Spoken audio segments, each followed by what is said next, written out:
కష్టాలు వచ్చినా, ఎన్ని నష్టాలు వచ్చినా, ఏం మహా అంటే ప్రాణం పోదు కదా.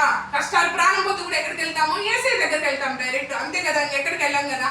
కాబట్టి మనము అంచుకొని ఉండాల, ప్రేమ చూపియాల, మనసుల్లో అందరి మనసుల్లో కూడా ప్రేమ ఆప్యాయత పెట్టుకోవాలా. మనకి ఎన్ని కష్టాలు వచ్చినా, ఎన్ని ఇబ్బంది వచ్చినా, ఆస్తులు పోయినా, ఇంట్లో వాళ్ళు పోయినా, ఏం పోయినా కూడా మనం నిలదొక్కొని యేసయ్య తిట్టు మనం ఉన్నామంటే బాగా మంచుకుంటాం. కానీ అదే గర్వం చూపించి పడిపోయినామంటే మళ్ళీ లేవాలంటే లేవలేని వారుగా ఉన్నారు కనుక గర్వము నాశన స్థితికి తెచ్చును.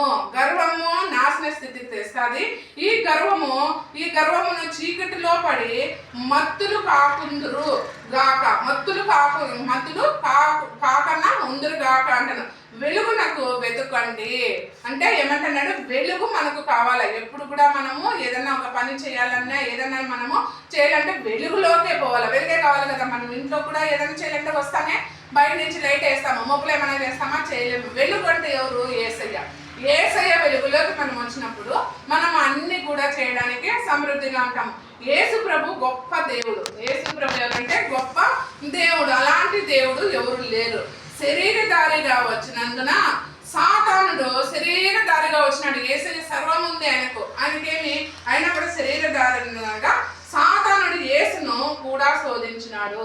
సాతాను యేసు గొప్ప దేవుడు కదా. యేసయ్యనైనా వదిలేసినాడా? వదలలేదు. యేసయ్యను కూడా శోధించినాడంట. అలాంటప్పుడు మనల్ని శోధించకన్నా ఉంటాడా? శోధించినప్పుడు మనము ప్రార్థన చేయాలా. ఏం చేయాలా? మోకాళ్ళ మీద వచ్చినప్పుడు, ఇంకా వీలైతే షుగర్ బీపీ లేకుంటే ఉపవాసం ఉండి మనం మోకాళ్ళ మీద కూర్చొని ఎంతసేపు దేవుణ్ణి ప్రార్థన చేయాలా. దేవునిలో నీలమైపోవాలి. పరిశుద్ధాత్మ పొందుకున్నంత వరకు కూడా మనం దేవునిలో మోకాళ్ళ మీద కూర్చున్నప్పుడు మనకి తెస్తే మత్తయి సువార్త